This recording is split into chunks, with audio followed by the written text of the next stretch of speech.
சொந்தம் எது சொந்தம்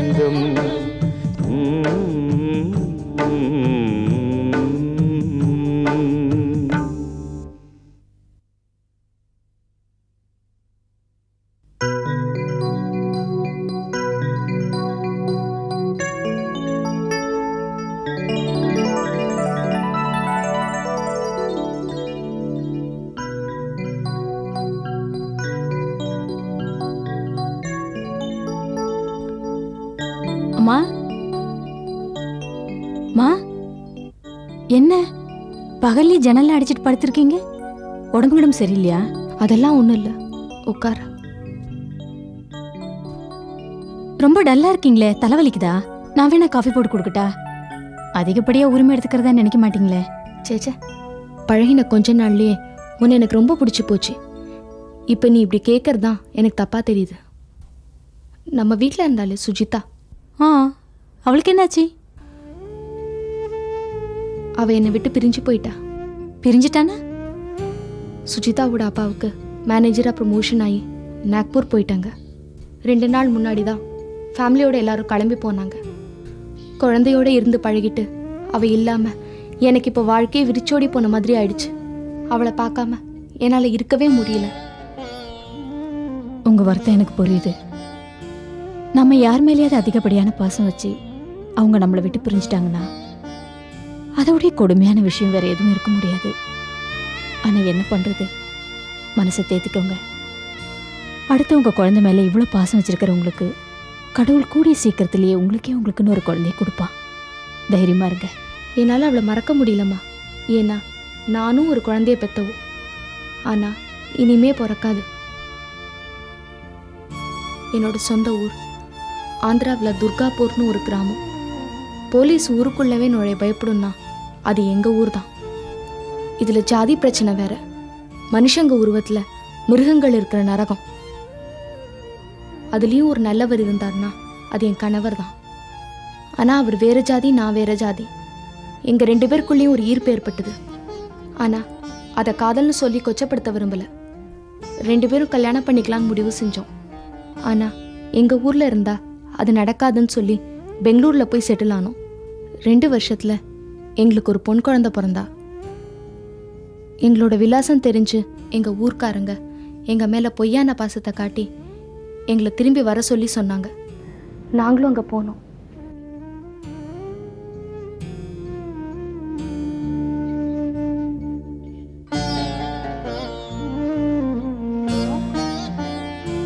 அவங்களுக்கு இருந்த ஜாதி வெறியில என் புருஷனை என் கண்ணு முன்னாடியே எரிச்சு கொண்டுட்டாங்க.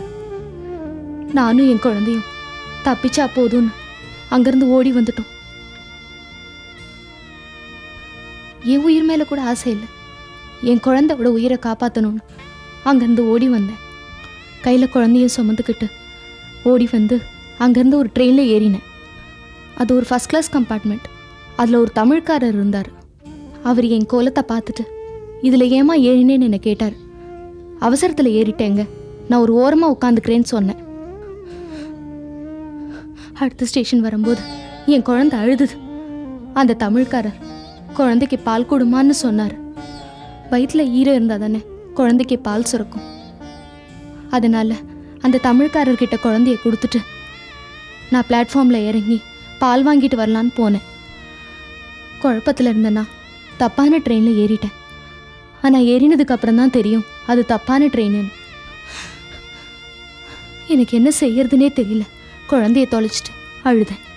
குழந்தைய தேடிக்கிட்டு மெட்ராஸ் வந்தேன். தெருவா அலைஞ்சு குழந்தை எங்கேயுமே கிடைக்கல. போலீஸ் என்னை ஒரு காப்பகத்தில் சேர்த்துட்டாங்க. அங்கே கிளர்க்காக ஒர்க் பண்ணிட்டு இருந்தவர் என் மேலே இறக்கப்பட்டு என்னை கல்யாணம் பண்ணிக்கிறேன்னாரு. நானும் சம்மதிச்சேன். என் துரதிருஷ்டம், இன்னும் என் குழந்தை கிடைக்கல. என் கர்ப்பப்பை வீக்காக இருக்குன்னு டாக்டரும் இனிமே குழந்தை பிறக்காதுன்னு சொல்லிட்டார். குழந்தை இருந்திருந்தா 5 வயசு ஆயிருக்கும்.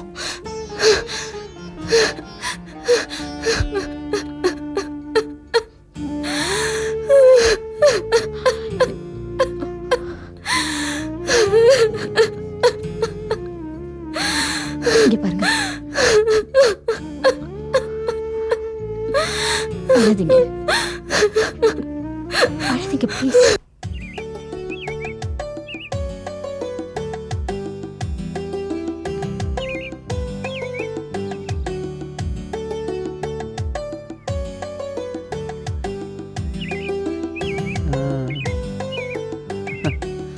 சாந்தி கண்ணா ஓடி ஓடி ஓடி ஓடி ஓட. பர்த்டே பப்பி, இது உனக்கு. இதில் சாக்லேட் இருக்கு. எல்லாருக்கும் ஒவ்வொன்றா கொடு. ஓகே. நீ வாங்கிக்கோ. அந்த பாப்பா கொடு. கரெக்ட். அப்படி நீ வாங்கிக்கோமா. கரெக்ட். Okay, good good. வணக்கம் சிஸ்டர். இன்னைக்கு சாந்திக்கு பர்த்டே, அதனால அவளை வெளியில் கூட்டு போகலான்னு இருக்கேன். தாராளமாக அழைச்சிட்டு போங்க. Really you are very great. நீங்கள் பெறாத இந்த குழந்தைய இந்த அளவுக்கு அன்போடு வளர்க்குறீங்களே, கர்த்தர் உங்களை ஆசீர்வதிப்பார். சாந்தி ட்ரெயினில் கிடச்ச குழந்தைன்றதை நான் மறந்துட்டேன். அவளுக்காக தான் நான் வாழறேன். அவள் தான் என் உயிர். அவள் உங்கள் குழந்தையா வாழணும்னு கர்த்தர் ஆசீர்வதிச்சிருக்கார். நீங்கள் நல்லா இருப்பீங்க. God bless you. சாந்தி கண்ணா வா. இதை குழந்தைங்கள்லாம் கொடுத்துருங்க. சாக்லேட் எல்லாருக்கும் கொடுத்துருங்க. போலாமா? சரி டாடி. அப்பா கூட வெளியே போயிட்டு வரலாமா?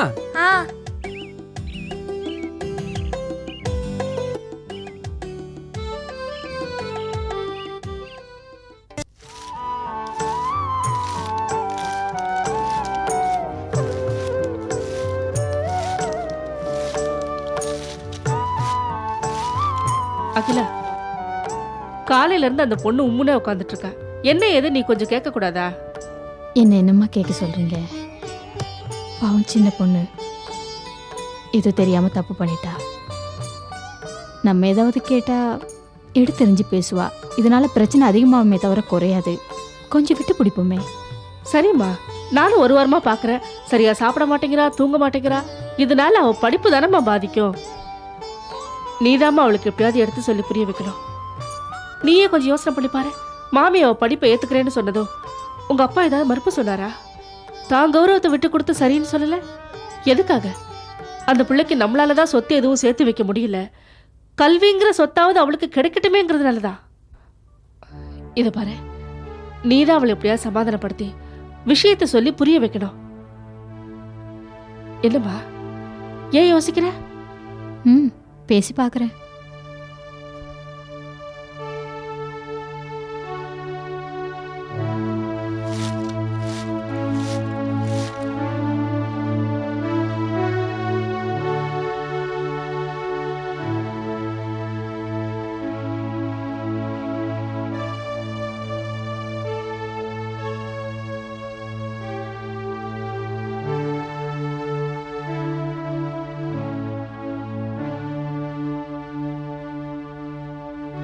என்னம்மா இது?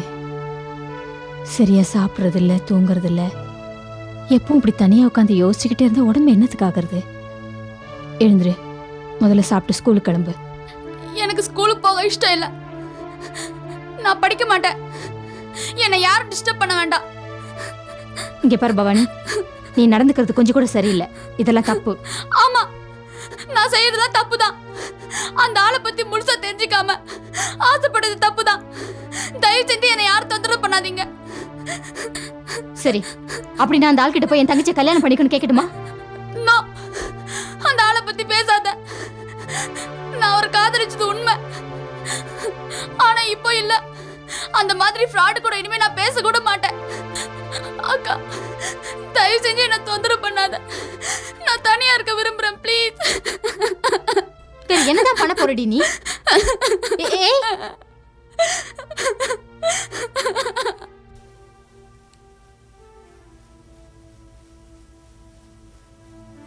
சாகர் ஒரு அயோக்கியன் கிரிமினல். சாகர் ஒரு அயோக்கியன் கிரிமினல். சாகர் ஒரு அயோக்கியன் கிரிமினல். சாகர் ஒரு அயோக்கியன் கிரிமினல்.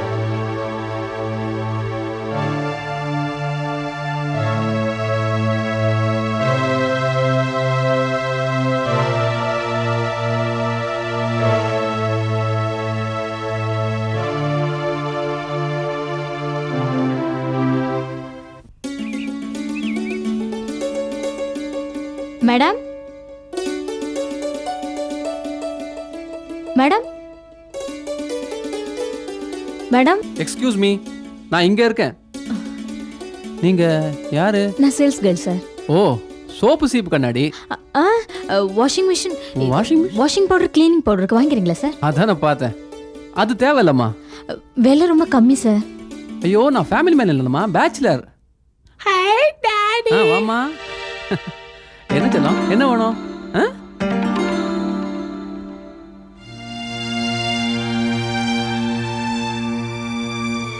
என்னடா பேச்சுலர்னு சொன்னா டேடின்னு ஒரு குழந்தை வந்து உட்காருதுன்னு பாக்குறீங்களா? இந்த குழந்தை எந்த இல்லை. 4 வருஷத்துக்கு முன்னாடி வேலை விஷயமா ஆந்திராக்கு போயிருந்தேன்.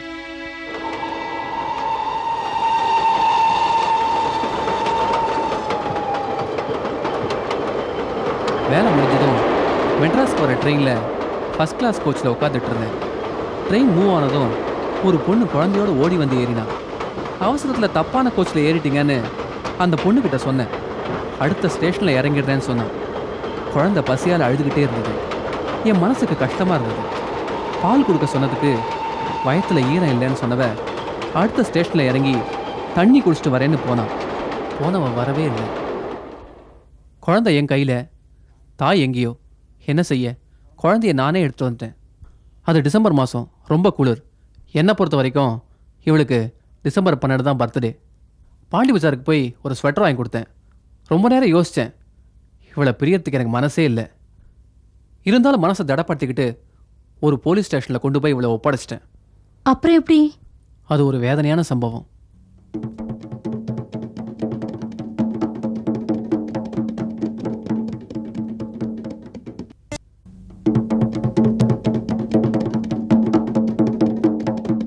அம்மா மாரே, ஐயா மாரே, எல்லாரும் கேட்டுக்குங்கோ. நாம எதால நடக்கிறோம்? காலால நடக்கிறோம். நம்ம தம்பி அப்படி இல்லை, கையால தலைகீழ நடக்கிறான். எங்க எல்லாரும் ஜோரா கை தட்டுங்க பார்க்கலாம். அடையப்பா, காத்தப்பாவும் நடைய.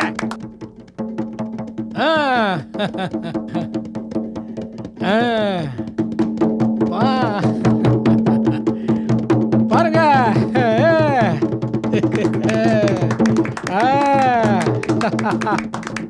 எல்லாரும் தலைகீழ நடந்ததை பார்த்தீங்க. இதோ ஒரு பெரிய அதிசயம் பாருங்க. இதோ இந்த பச்சை குழந்தை, இந்த குழந்தைய, இந்த பச்சை குழந்தைய நல்லா பார்த்துக்குங்க.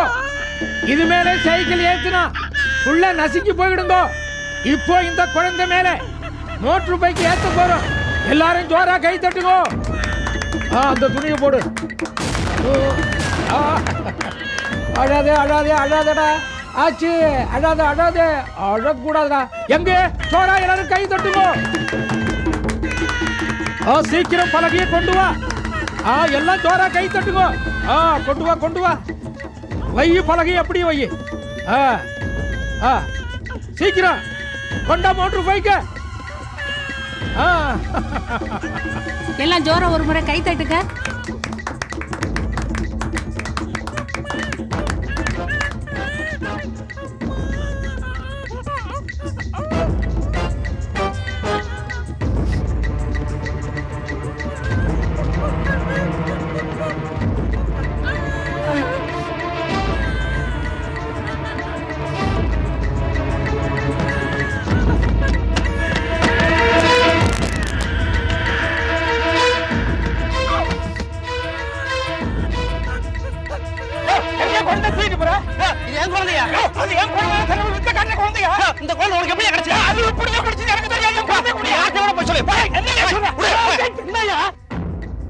கூத்தாடியை மிரட்டி கேட்டேன்.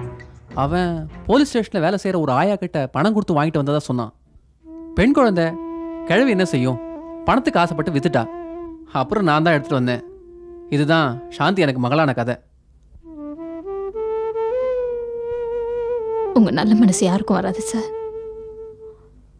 நீங்க சொல்றதெல்லாம் வச்சு பார்க்கும்போது இந்த குழந்தையோட அம்மா அவங்களா தான் இருப்பாங்கன்னு தோணுது. நீங்க யாரை சொல்றீங்க? நான் வழக்கமா ஒரு வீட்டுக்கு வாஷிங் பவுடர் போட போவேன். அங்க பூர்ணிமான்னு ஒரு லேடி இருக்காங்க.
அவங்க சொல்றதும் நீங்க சொல்றதும் ஒண்ணா இருக்கு.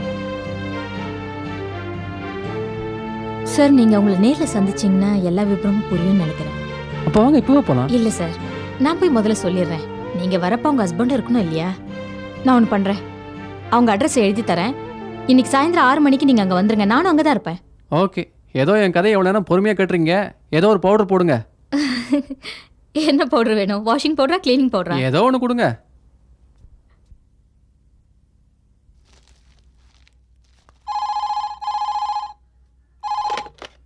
ஹலோ, ஆமாம், நான் அந்த ஸ்கூலில் ஒர்க் பண்ணல. அந்த ஸ்கூலை விட்டு விலகிட்டேன். என்ன மாதிரி பேஸ்கெட் பால் கோச்சுக்கலாம் எங்கே போனாலும் வேலை கிடைக்கும். நான் அதை வேலையாகவே நினைக்கல, ஒரு சேவையாக தான் நினச்சிட்டு இருந்தேன்.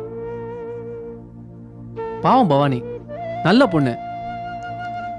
மாஸ்டர் ஸ்டூடெண்ட்ற முறையில் தான் பழகினேன். ஆனால் அது தப்பாயிடுச்சு. நான் இப்போ அந்த ஸ்கூல்லேயே ஒர்க் பண்ணல, விலகிட்டேன். ஓகே, நான் அப்புறம் உங்களை கான்டாக்ட் பண்ணுறேன். சார், ஏதோ பவானி சொல்லிட்டு இருந்தீங்களே, எந்த ஸ்கூல் போனாவ? கஸ்தூரிபா ஸ்கூல், ஸ்டெல்லிங் ரோட்ல இருக்கே, அதுவா? ஆமாம். ஏன் கேட்குறீங்க? இல்ல, என் தங்கச்சி அங்கதான் படிக்கிறா. எஸ் பவானின் பேரு. அப்போ சுந்தரம் பிள்ளைன்றது எங்க அப்பா தான். நீங்கள் தான் அகிலாவா? ஆமா சார். பாவம் உங்கள் தங்கச்சி, சின்ன பொண்ணு. நான் மாஸ்டராக தான் பழகினேன். ஆனால் அந்த பொண்ணு தான் என்னை தப்பாக புரிஞ்சுக்கிச்சு. நல்ல திறமையான பொண்ணு. ஒழுங்காக ப்ராக்டிஸ் பண்ண சொல்லுங்கள். ஸ்டேட் லெவலில் பெரிய ஆளாக வரலாம். சொல்றேன் சார், உங்களை பத்தியும் குழந்தைய பத்தியும் தப்பா கற்பனை பண்ணிட்டு இருக்கா. நான் போய் பேசுறேன். கரெக்டா 6 மணிக்கு அங்க வந்துருங்க. இந்த அட்ரஸ் தான். ஓகே, கண்டிப்பாக வந்துடுறேன். டாடா. அம்மா, வாமா, அடுத்த வாரம் தானே வரேன்னு சொன்னேன். நீங்க ரொம்ப சந்தோஷப்படுற மாதிரி ஒரு நியூஸ், அதை சொல்லத்தான் வந்தேன். அப்படியா? என்னங்க? நான் சொல்லல பவுடர் விற்கிற பொண்ணுன்னு. பேரு அகிலா. வணக்கம், உட்காருங்க. ஆமா, ஏதோ சந்தோஷமான செய்தின்னு சொன்னியா அகிலா? நான் சாகர்ன்ற ஒருத்தரை சந்திச்சேன். அவர்கிட்ட ஒரு பெண் குழந்தை இருக்கு. அவர் அந்த குழந்தைய பத்தி சொல்றதும் நீங்க ட்ரெயின்ல குழந்தைய தவற விட்டதா சொன்னீங்களே, அந்த கதையும் ஒரே மாதிரி இருக்கு.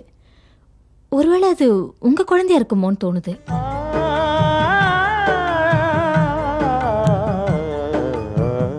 அன்பின் வடிவம் யார் என்று கேட்டால் அத்தனை கண்ணிலும் அகிலா தெரிவாள். உயிரை போலவே உறவுகள் சுமைப்பாள். உங்களை மறைத்து பூக்கள் தருவாள். நிலவை பார்ப்பாள், கரையை பாராள். அலையை பார்ப்பாள், நுரையை பாராள்.